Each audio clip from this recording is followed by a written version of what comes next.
Hər kəsə salamlar olsun. Hər kəsin qınaq obyektinə çevrilmişəm bu günləri və bir açıqlama vermək istəyirəm. Nə hisslərim? Düzdür, günahkaram. Nə barədə günahkaram? Sözü ağzımda düzgün bişirib ifadə eləmədiyimə görə və bu fikrimi düzgün çatdıra bilmədiyim üçün mənim ən böyük səhvimdir ki, düşmənlərimi sevindirdim, sevənlərimi məyus elədim. Həqiqətən mən buradan özümə çox böyük bir örnək götürdüm.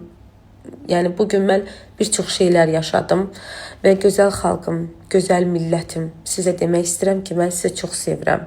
Mən Tolkin verişində də çıxdım, öz açıqlamamı verdim. Mən sizlər üçün elə bir söz deməmişəm, demərəm də. Qısa və net deyirəm, çatdırılası insanlar var idi ki, mən o videonu ona görə çəkdirdim ki, o həmin xanımlara çatsın, bəzi tək-tük xanımlara və o xanımlar özləri də görüblər videonu, özləri də gözəl bilirlər kimlərə deyirəm. Amma xalqım, mənim sizlə nə işim? Mən sizə niyə deyim? Niyə axı? Siz mənə neynəmisiniz ki, mən sizə o sözləri deyim? Heç mənim ixtiyarım belə yoxdur, mən sizə o sözləri deyim. Və hamı bilir ki, Fərəh öz xalqını çox sevir.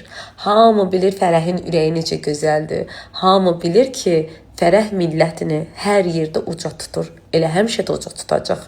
Hər biriniz mənim üçün əzizsiz. Mən istəmərəm ki, siz məni bugünkü günü oturub evdə kimisi qarğış eləsin, kimisi bəddua eləsin, kimisi nə bilim, ağzına gələni deyirsiniz, təhqir edirsiniz, söyürsünüz. Mən belə şeylər götürmürəm, sevmirəm. Mən pozitiv insanam, pozitivliyi sevirəm.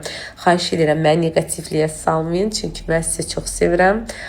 Ola bilər, səhvsiz insan yoxdur. İfadəm səhvən ola bilər, səhv çıxsın.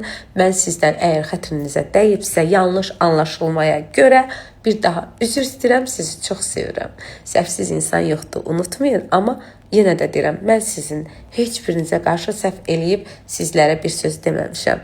Yəsi olanlara demişəm, o da yiyələrinə getsin. Sizlər üçün deyil o sözlər. Öpürəm sizi.